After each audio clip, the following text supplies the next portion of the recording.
ರಾಜ್ಯದ ಗ್ರಾಮೀಣ ಭಾಗಗಳಲ್ಲಿ ಈ ರೀತಿಯಾದಂತಹ 108 ಸಮಸ್ಯೆಗಳಾದ್ರೆ ರಾಜ್ಯ ರಾಜಧಾನಿ ಸಿಲಿಕಾನ್ ಸಿಟಿಯಲ್ಲೂ 10 ಸಮಸ್ಯೆಗಳು. ಇವತ್ತು ಎರಡನೇ ದಿನದ ಸಮೀಕ್ಷೆ. ನಿನ್ನೆ ಮೊದಲ ದಿನದ ಸಮೀಕ್ಷೆಯನ್ನ ಹಲವು ಗಣತಿದಾರರು ಬಾಯ್ಕಾಟ್ ಮಾಡಿದ್ರು, ಬಹಿಷ್ಕರಿಸಿದ್ರು. ನಾವು ಸಮೀಕ್ಷೆಯಲ್ಲಿ ಭಾಗಿಯಾಗಲ್ಲ ಅಂತ ಹೇಳಿ ಪಟ್ಟು ಹಿಡಿದಿದ್ರು.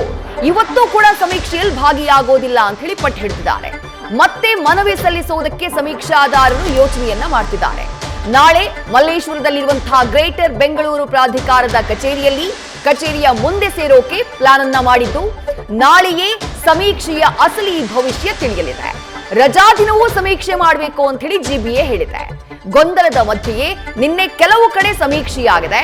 ನಗರದಲ್ಲಿ ಮೊದಲ ದಿನ ನಡೆದಂತಹ ಸಮೀಕ್ಷೆಯಲ್ಲಿ 22,141 ಮನೆಗಳ ಸರ್ವೆ ಕಾರ್ಯ ಮುಕ್ತಾಯ ಆಗಿದೆ.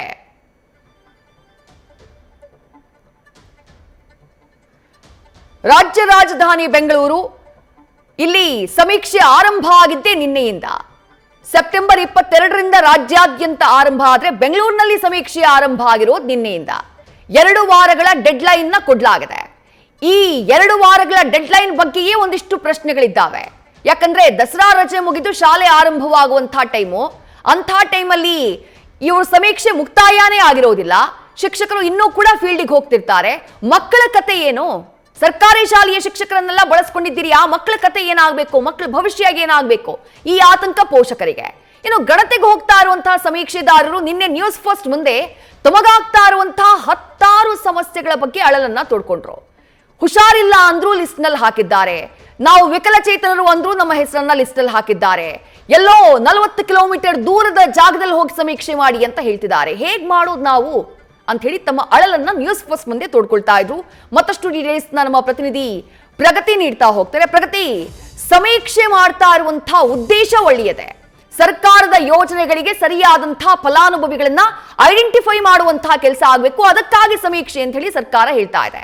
ಬಟ್ ಪ್ಲಾನಿಂಗ್ ಅನ್ನ ಕರೆಕ್ಟ್ ಆಗಿ ಮಾಡ್ಬೇಕಾಗಿತ್ತಲ್ವಾ? ಸಮೀಕ್ಷೆಯನ್ನ ಫೀಲ್ಡ್ಗೆ ಇಳಿಸುವಂತಹ ಸಂದರ್ಭದಲ್ಲಿ, ಅಧಿಕಾರಿಗಳನ್ನ ಫೀಲ್ಡ್ಗೆ ಇಳಿಸುವಂತಹ ಸಂದರ್ಭದಲ್ಲಿ ಯೋಜನೆ ಮಾಡೋದ್ರಲ್ಲೇ ಫೇಲ್ಯೂರ್ ಆದ್ರ ಅಂತ ಹೇಳಿ ಇವತ್ತಿನ ಕತೆ ಏನು ಸಮೀಕ್ಷೆದು ಬೆಂಗಳೂರಿನಲ್ಲಿ? ಪ್ರಗತಿ,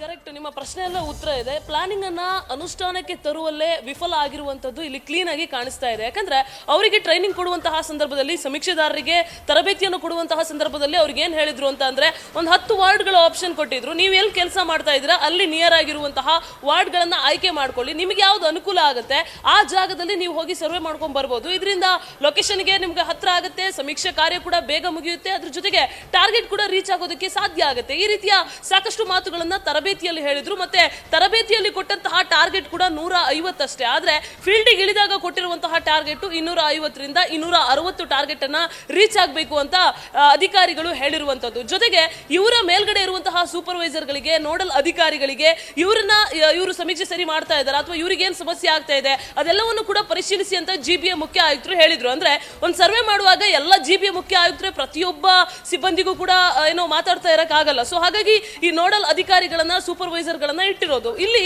ಅವರುಗಳು ಕೂಡ ಸರಿಯಾಗಿ ಕೆಲಸ ಮಾಡದೇ ಇರುವಂತಹ ಎಫೆಕ್ಟ್ ಈ ಸರ್ವೆ ಮೇಲೆ, ಸಮೀಕ್ಷೆ ಮೇಲೆ ತಟ್ತಾ ಇರುವಂತದ್ದು. ನಗರದ ಅನೇಕ ಕಡೆಯಲ್ಲಿ ನೋಡಲ್ ಅಧಿಕಾರಿಗಳ ಮೊಬೈಲ್ ಸ್ವಿಚ್ ಆಫ್ ಅಂತೆ, ಸೂಪರ್ವೈಸರ್ ಗಳು ಕಾಂಟ್ಯಾಕ್ಟ್ ಗೆ ಸಿಗ್ತಿಲ್ಲ.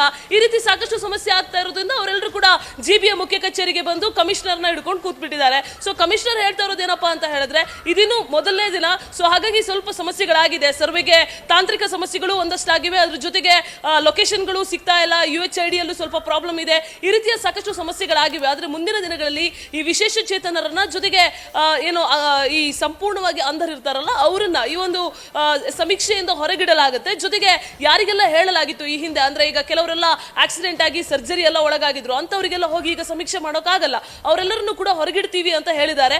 ಇದೆಲ್ಲ ಗೊಂದಲಗಳ ಮಧ್ಯೆ ನಿನ್ನೆ ಮೊದಲನೇ ದಿನದ ಸಮೀಕ್ಷೆ ಮುಕ್ತಾಯ ಆಗಿದೆ. 22,141 ಮನೆಗಳಲ್ಲಿ ಈಗ ಸಮೀಕ್ಷೆ ಕಾರ್ಯವನ್ನ ಪೂರ್ಣಗೊಳಿಸಿರೋದು. ಬೆಂಗಳೂರಿನಲ್ಲಿ ಎಷ್ಟು ಜನ ಇದ್ದಾರೆ ಅಷ್ಟರಲ್ಲಿ ಆಗಿರೋದು 22,000 ಚಿಲ್ಲರೆಯಷ್ಟು ಸಮೀಕ್ಷೆ ಮಾತ್ರ. ಇನ್ನೂ ಸಾಕಷ್ಟು ಮನೆಗಳ ಸಮೀಕ್ಷೆ ಬಾಕಿ ಇದೆ. ನಿನ್ನೆಯೇ ಸಾಲು ಸವಾಲುಗಳು ಈ ಒಂದು ಸಮೀಕ್ಷೆದಾರರಿಗೆ ಎದುರಾಗಿತ್ತು. ಮೊಬೈಲ್ ವರ್ಕ್ ಆಗ್ತಾ ಇರಲಿಲ್ಲ, ಹ್ಯಾಂಗ್ ಆಗ್ತಾ ಇತ್ತು. APK ಫೈಲ್ ಅಲ್ಲಿ ಆಪ್ ಅನ್ನ ಕಳಿಸಿರೋದ್ರಿಂದ ಡೌನ್ಲೋಡ್ ಆಗ್ತಾ ಇರಲಿಲ್ಲ. UHID ನಂಬರ್ ಅನ್ನ ಹೊಡೆದ್ರೆ ಲೊಕೇಶನ್ ಓಪನ್ ಆಗ್ತಾ ಇರಲಿಲ್ಲ, ಡೇಟಾವನ್ನ ಅಪ್ಲೋಡ್ ಮಾಡಕ್ ಆಗ್ತಾ ಇರಲಿಲ್ಲ. ಒಂದೊಂದು ಮನೆಯಲ್ಲಿ 20+ ವ್ಯಕ್ತಿಗಳಿಗೆ 40 ಪ್ರಶ್ನೆ, ಅಂದ್ರೆ 60 ಪ್ರಶ್ನೆಯನ್ನ ಕೇಳ್ತಾ ಹೋದಂತಹ ಸಂದರ್ಭದಲ್ಲಿ ಉತ್ತರ ಕೊಡುವಂತಹ ವ್ಯವಧಾನ ಅವರಿಗಿರಲಿಲ್ಲ. ಜೊತೆಗೆ ಚಿನ್ನದ ಬಗ್ಗೆ ಪ್ರಶ್ನೆ ಮಾಡಿದಾಗ ಮಾಡಿದಾಗ, ಬೇರೆನೇ ಪ್ರಶ್ನೆ ಮಾಡಿದಾಗ ಉತ್ತರ ಕೊಡುವಂತಹ ಒಂದು ಮನಸ್ಥಿತಿಯಲ್ಲೂ ಕೂಡ ಜನರು ಇರಲಿಲ್ಲ. ಇದೆಲ್ಲ ಅನಗತ್ಯ ಪ್ರಶ್ನೆ ಯಾಕೆ ಹೇಳ್ತೀರಾ? ಇದರಿಂದ ನಮಗೇನಾದ್ರೂ ಬೇರೆ ರೀತಿಯಾಗಿ ಟ್ಯಾಕ್ಸ್ ಹಾಕೋ ಲೆಕ್ಕಾಚಾರನ ಅಂತೆಲ್ಲ ಕ್ರಾಸ್ ಕ್ವೆಶ್ಚನ್ ಮಾಡಿ ಸಮೀಕ್ಷಾದಾರರಿಗೂ ಕೂಡ ತಲೆನೋವನ್ನ ತಂದಿಟ್ಟಿರುವಂತದ್ದು ನಿಜವಿದ್ಯಾ? ಥ್ಯಾಂಕ್ ಯು ಪ್ರಗತಿ, ತಮ್ಮೆಲ್ಲ ಡೀಟೇಲ್ಸ್ಗೆ. ನ್ಯೂಸ್ ಫಸ್ಟ್ ನಿರ್ಭೀತಿಯಿಂದ ನಿಮ್ಮ ಪರವಾಗಿ.